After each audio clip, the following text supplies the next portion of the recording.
এত তাড়াহুড়ো করার কি ছিল? তাড়াহুড়ো করে সবকিছু করে ফেলতে হবে?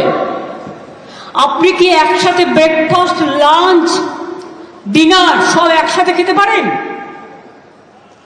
তাহলে টাইমটা এখানে ভাগাভাগি করা আছে। আমি উস্কানিমূলক বক্তৃতা দিতে এখানে আসিনি, কারণ আমি শান্তি চাই। আজকে আমার কথা শান্তির পক্ষে সর্বধর্মের কাছে।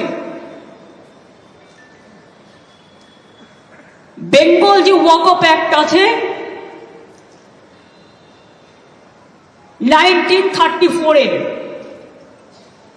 প্রভিন্সিয়াল লেজিসলেশন, দেন ওয়াকআপ অ্যাক্ট ন্যাশনাল হয় 1954-এ, দেন ওয়াকআপ অ্যাক্ট ন্যাশনাল 1995, নাও ওয়াকআপ অ্যামেন্ডমেন্ট অ্যাক্ট 2025,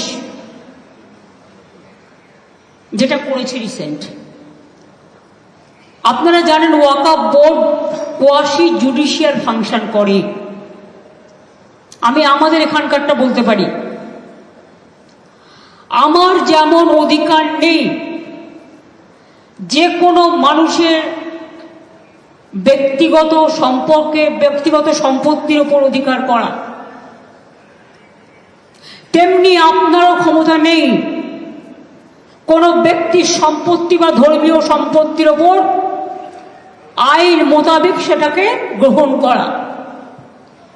আমাদের দল সবচেয়ে বেশি লড়াই করেছে সংসদে, কোর্টে কেসও করেছে,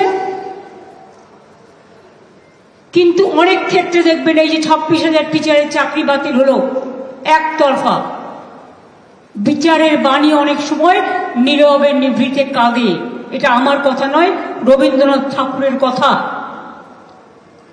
আমি তো আমার সাধারণ বুদ্ধি দিয়ে বুঝি। আগের অ্যাক্টগুলো যা ছিল, যে কোনো সংবিধান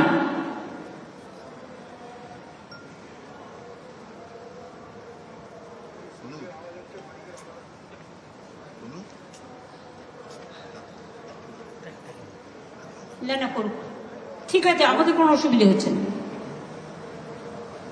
যেটা আমি বলবো, দেখুন, আমার ক্ষুদ্র বুদ্ধিতে আমরা যেটা বুঝি, বাবা সাহেব আম্বেদকর কে ছিলেন? তিনি তপশিলি নেতা ছিলেন, কিন্তু তিনি সংবিধান কনস্টিটিউশন ড্রাফটিং কমিটির চেয়ারম্যান ছিলেন।